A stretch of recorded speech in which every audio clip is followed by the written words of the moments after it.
Pak Sandi, kita sudah tahu begitu ya kira-kira siapa saja yang akan memimpin untuk ke depannya selama 5 tahun ke depan dalam kabinet merah putih begitu, dan sejumlah nama menteri juga sudah ditunjuk oleh Prabowo Subianto. Dan apa yang menjadi concern atau fokus utama dari para pelaku usaha, utamanya berkaitan dengan nomenklatur yang baru, kemudian juga berkaitan dengan sosok-sosok yang memimpin kementerian tersebut, seperti apa?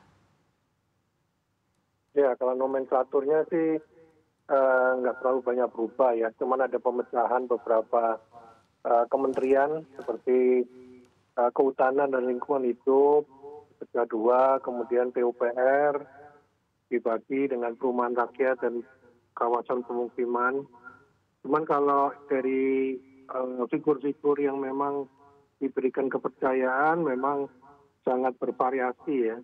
Memang beberapa yang mungkin mempunyai track record yang baik ya. Ini juga untuk memberikan kepercayaan kepada pasar, seperti mantan Menteri Keuangan, mantan Menko Perekonomian, mantan Menteri Perindustrian. Saya pikir itu figur-figur yang selama ini sudah cukup baik ya, membuktikan di dalam kiprahnya mengawal perekonomian kita.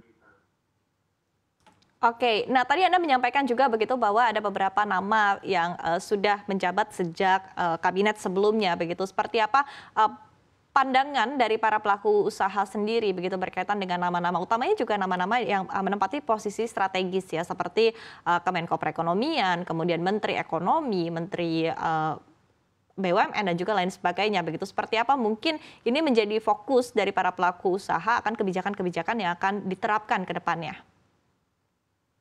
Iya, saya rasa tinggal melanjutkan aja. Cuman memang kalau memenuhi harapan target daripada presiden yang baru ya, yaitu adalah peningkatan pertumbuhan ekonomi sampai dengan 8%, tentunya membutuhkan berbagai inovasi dan terobosan-terobosan kebijakan baru ya. Di dalam rangka untuk meningkatkan investasi, hilirisasi, termasuk diversifikasi ekonominya. Di samping memang ya memperbaiki yang hal-hal yang sebelumnya yang cukup menyedihkan sebetulnya ya, khususnya di periode kedua Pak Jokowi yang terkait dengan masalah kepastian hukum. Ya, karena banyaknya kebijakan-kebijakan yang tumpang tindih antar kementerian. Ya, khususnya antara Kementerian Perindustrian dengan Kementerian Perdagangan. Ya, di samping itu juga dukungan dari kementerian teknis lainnya ya, seperti lingkungan hidup, yang mungkin sedikit banyak mungkin terlalu ekosektoralnya terlalu tinggi ya, sehingga ambil contoh persetujuan AMDAL itu masih numpuk ribuan di kantor LH itu. Ya, itu yang hal-hal yang seperti ini akhirnya menghambat investasi baru. Jadi akhirnya juga kalau ini diterus-teruskan ya target pertumbuhan ekonomi sangat susah untuk bisa dicapai. Oke, baik, berbicara berkaitan dengan ego kementerian, ini juga kan sebetulnya sempat menjadi concern begitu ya dalam pemerintahan beberapa waktu lalu. Nah, sehingga kemudian menjadi pertanyaan, ketika kabinetnya ini jauh lebih gemuk begitu ya, jumlah menteri jauh lebih banyak, ditambah juga dengan wakil menteri yang juga cukup banyak begitu ya, apa yang menjadi concern utama begitu, sehingga akhirnya mungkin koordinasi antara tiap-tiap kementerian, kemudian juga mungkin ego sektoral ini bisa ditekan begitu, walaupun jumlah menteri yang kita miliki saat ini jauh lebih banyak ketimbang periode sebelumnya. Seperti apa? Iya, kalau sekarang jadi 48 itu kan ya penambahannya kan di pemecahan tadi, pemecahan beberapa kementerian dan juga ada penambahan di posisi menteri koordinator ya.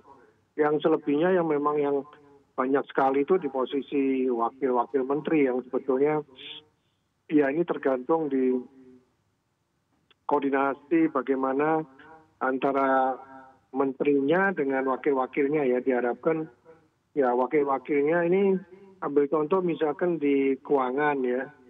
Ya, ini memang harapannya itu sebetulnya kalau bisa seperti di keuangan ini baik gitu ya, dalam arti menterinya juga mumpuni, tiga wakilnya juga Pak Suhasil, Pak Tommy ya, Pak Thomas Jiwandono, dan juga Pak Anggito Abimanyu, itu terasa mereka sudah sangat punya track record yang baik lah. Jadi memang saya lihat beberapa di kementerian teknis akhirnya ya kalau menteri-menterinya banyak yang dari posisi kepentingan partai ya, moga-moga ini yang harus dihindarkan itu ya bisa terjadi koordinasi yang kurang baik gitu ya. Jadi memang kalau Kementerian Keuangan mungkin itu menjadi perhatian yang cukup besar sehingga komposisinya seperti itu. Kita Oke, harapkan baik. di kementerian yang lainnya juga koordinasinya bisa lebih baik lah. Oke, baik. Tadi ekspektasi salah satunya adalah koordinasinya lebih baik begitu. Mungkin ada ekspektasi lain dari para pelaku usaha untuk kabinet merah putih yang baru saja dilantik, utamanya juga mungkin tadi berkaitan dengan koordinasi, komunikasi, ataupun juga mungkin lebih bisa mendengarkan begitu dari sisi para pengusaha sendiri seperti apa. Mengingat ya balik lagi tadi jumlah manpower-nya juga sudah meningkat begitu ya. Tadi nomenklaturnya juga banyak yang dipecah begitu sehingga ada mungkin harapan begitu dari para pelaku usaha akan lebih didengarkan ke depannya seperti apa? Ya, jadi diupayakan sinkronisasi, harmonisasi antar kementerian itu bisa eh, tidak tumpang tindih. Ya, sekarang ini beberapa tumpang tindih, ya, jadi bukan antar pusat dan daerah aja, tapi antar kementerian di pusat pun juga tumpang tindih. Itu yang kita harapkan koordinasinya bisa lebih sinkron, lebih harmonis lah. Termasuk juga sebelumnya itu ada regulasi yang mengatur bahwa kementerian teknis itu selalu berkoordinasi dengan kementerian koordinatornya gitu ya. Itu ada aturannya dan segala macam. Cuman ya dalam pelaksananya akhirnya apalagi dengan kepentingan-kepentingan politis yang kita perhatikan terakhir-terakhir itu nggak terjadi itu. Ya, jadi kadang di bawah satu koordinasi satu Menko pun juga bisa koordinasinya juga nggak bagus juga gitu. Ya, Oke. jadi itu ya yang mungkin menjadi tantangan nanti ke depannya bagi kabinet merah putih ini.